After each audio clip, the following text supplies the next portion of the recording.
Before the video starts, guys, if you don't mind, I got two friends I'd like to give a little shout out to. Shoutouts for helping me out big time this past Friday. If you guys wouldn't mind following him, link will be in the description as well to his channel, Shoutouts. And if you wouldn't mind following my other friend, Broke Budget Builds, who helps me all the time, from transmission to work to help me put the transmission in, to picking me up alongside the road 2 hours away, hour away, 20 minutes away, don't matter where I'm at. He always comes and gets me. I would appreciate if you guys would follow both of these guys, and if you guys could, leave a comment and tell them thank you for always helping me out, because without friends, guys, we can't make this ever happen. We can't make things happen without friends. You got to have them, guys, in this sport. If you don't got any, you're going to be in trouble. I like to pretend I do everything myself as much as I can, which I honestly do, but without having some people around that's willing to help you guys, you cannot be as successful as you want to be. So if you guys please would follow these guys and let a comment and let them know that we appreciate them for helping us out.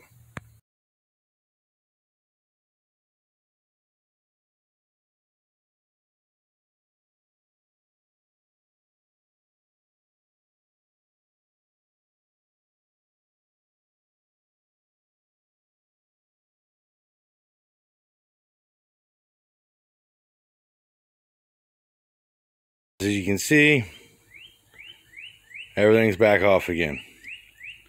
Should have been a good weekend of racing. Went up to Beaver. We literally did a first, second gear, hit third, car shut off, and I knew exactly what happened. We haven't been running a filter on here, which we should have been, and we should have zip tied the crank sensor up, which I told the wife the other night when we fixed it Thursday night. New clutch, everything in it. Ernie drove down the road 3 miles and back home and made a 93-mile journey, 2 hours one way to the drag strip. Not my local drag strip, I've just been going to this one because I like it. And did that pull, very first one, spent all my money to get in and lost all of my money right away because it sucked the freaking wire into the turbo. And as you guys can see, it messed my turbo all up as well. Yeah, it sucks. That'll definitely be off balance now. We don't want to screw it up, so we're gonna have to take that off and send that back to Precision, have it fixed. This is the original wire. It pulled it all out and went in there, and then it broke it at the end of the dang plug. So you guys can see, that's just a ground wire. Focus. Why don't this thing focus ever? Damn, bees. Alright, there we go. Then the bee comes back. You can see they just have it tied in there with a little clip. So what we're going to do, and I put it all back together, the track, and I stuck it in there. I could see it moving the pin. And I figured, at least be able to get it fired up and know that's what it is, which I know that's what it is because that's what it sucked up and messed up. This is everything I got, and you can tell how they braid that wiring around it, but it's just a ground, and as you can see down here, they did that with it. So I don't see why. I cut a piece off the old black parts car, and I got it like that. I figure we can just connect it all together. I'm going to solder everything, heat shrink it. It has a different type of plug on it. As you can see, it looks just like our TPS plug. Holy crap. Yeah. Phone's blowing up. But yeah, that's the way we gotta do it now. I don't think there's anything wrong with that crank sensor whatsoever. It's brand new to begin with. And I got it folded down there and everything on it. I don't think it yanked anything out of that. It just sucked it out of there because this was still attached down there. So I don't think it pulled on that hard enough to pull anything out back here. But when I put it all together yesterday, and I'm pretty sure I had that grounded, it still wouldn't crank. So what I know what happened is, we're going to find out today if that's the truth. Hopefully it's not. We're going to hook all this up, wire it all up good, guys.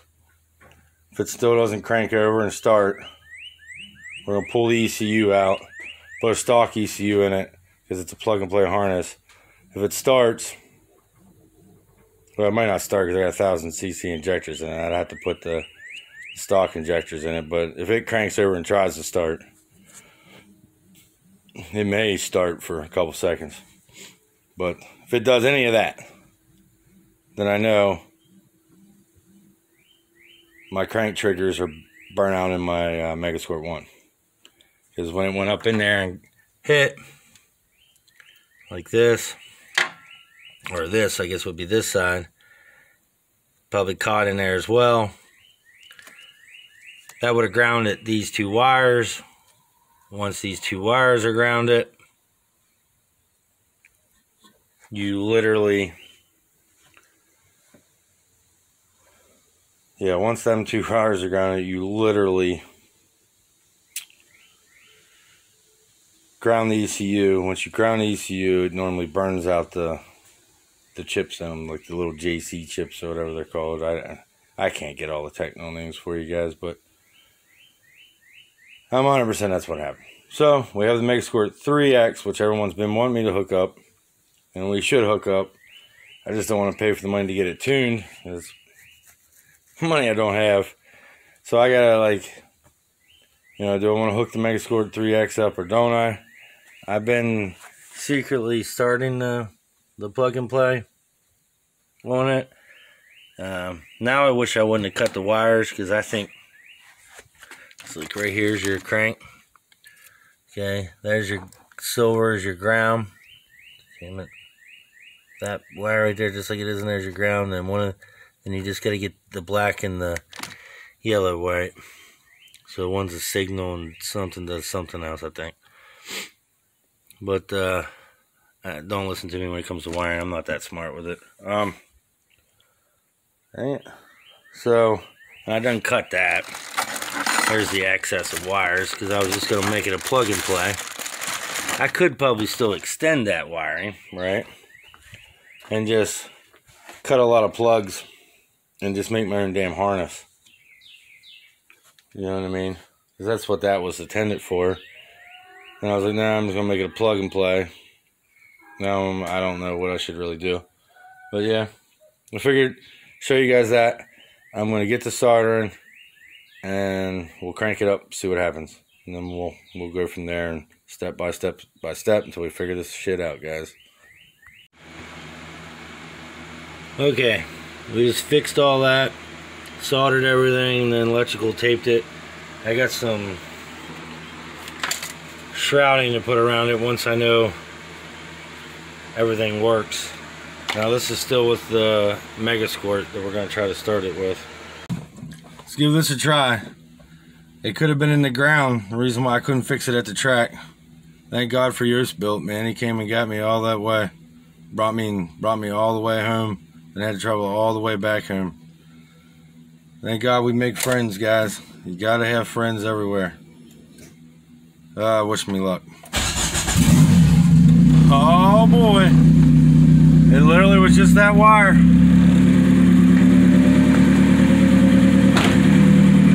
I thought for sure that shit